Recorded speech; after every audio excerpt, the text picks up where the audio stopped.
तर मित्रांनो, राज्य सरकारमार्फत गरजू महिलांना रोजगारांसाठी पिंक ई रिक्षा उपलब्ध करून देण्यासाठी राज्य सरकारने आज मान्यता दिलेली। या अगोदर आपण बघितलं होतं की राज्यातील 10 शहरांमध्ये 10,000 पेक्षा अधिक महिलांना पिंक ई रिक्षा वाटप केले जाणार आहे। आता यासाठी राज्य सरकारने पिंक ई रिक्षा उपलब्ध करण्यासाठी आता मान्यता देण्यात आली। ज्या महिलांचा अर्ज मंजूर आहेत अशा महिलांना आता पिंक ई रिक्षा वाटप केले जाणार आहे। 13 सप्टेंबर 2024 रोजीचा हा GR आहे।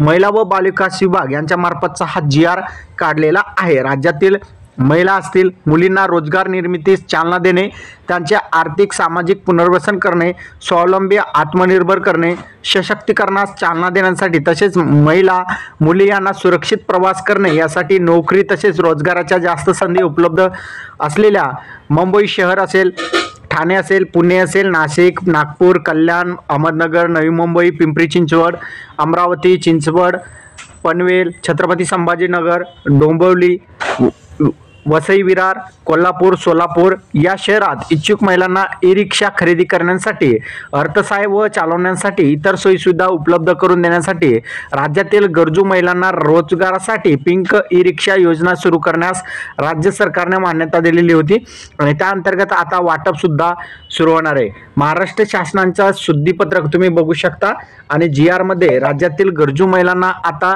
पिंक ई रिक्षा उपलब्ध करून देण्याबाबतच्या 8/7/2024 रोजीच्या शासन निर्णयामध्ये खालील कोष्टकात नमूद केलेल्या सुधारणा करण्यात आलेली आहे। तर यामध्ये काही जे नमूद अटी होत्या त्यामध्ये सुधारणा करण्यात आलेली। वयाची जी अट होती ती जुन्या GR मध्ये ज्या 18 ते 35 वय होती, आता या GR मध्ये जे असेल 20 ते 40 वय करण्यात आलेला आहे। त्याचबरोबर 2 नंबरचा जो पॉइंट होता, 6 योजनेच्या लाभार्थ्यांची पात्रतामधील लाभार्थ्यांकडे वाहन चालक परवाना असणे आवश्यक होता। तर यामध्ये आता वाहन चालक प्रशिक्षण देणे, वाहन चालक परवाना, त्याचबरोबर PSVL बिला असेल यासाठी निवड झालेल्या एजन्सीकडे सहाय्यक करणे बंधनकारक राहणार आहे। तर या ठिकाणी तुम्हाला बंधनकारक करण्यात आलेलं आता ड्रायव्हिंग लायसन जे असेल तुम्हाला बंधनकारक असणार आहे।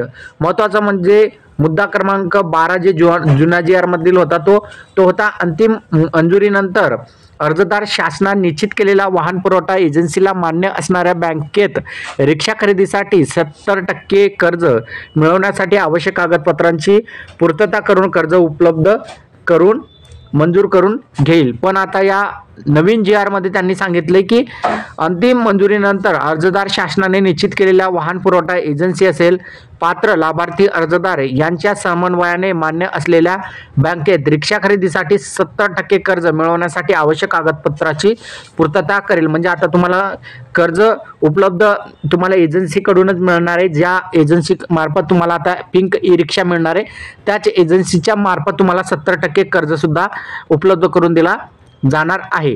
तर या ठिकाणी बघितलं तर तुम्हाला यामध्ये कर्ज प्राप्त करून घेईल अशी या ठिकाणी सुधारणा करण्यास हरकत नसावी। त्यानंतर 4 नंबरचा जो पॉइंट आहे, अर्जदारास परमिट मिळाल्यानंतर शासनामार्फत देय असणारी 20% रक्कम संबंधित वाहन एजन्सी, जिल्हा महिला व बाल विकास अधिकारी यांच्या मार्फत देण्यात येणार आहे। पण आता यामध्ये जो जुन्या GR मधील हा मुद्दा आहे तो आता रद्द करून यामध्ये एक मुद्दा ॲड करण्यात आलेला, तो म्हणजे येथे अर्जदार परमिट वाहन चालक परवाना मिळवल्यानंतर व लाभार्थी अर्जदारास वाहन प्राप्तीच्या वेळेस शासनातर्फे देय असणारी 20% रक्कम निवड झालेल्या वाहन पुरवठा एजन्सीला आणि जिल्हा महिला व बालविकास अधिकारी यांच्या मार्फत जमा करण्यात येईल अशी सुधारणा यामध्ये करण्यास हरकत नाही। म्हणजे आता जे तुम्हाला एजन्सी मार्फतच कर्ज मिळणार आहे तर त्या एजन्सी मार्फतच तुम्हाला 20% रक्कम सुद्धा या ठिकाणी दिली जाणार आहे।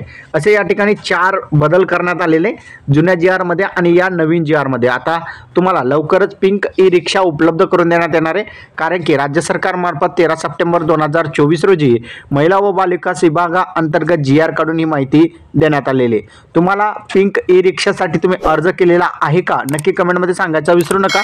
चॅनलवर नवीन असाल चॅनलला सबस्क्राईब करा। असेच महत्त्वपूर्ण व्हिडिओ तुम्हाला रोज मिळत जातील।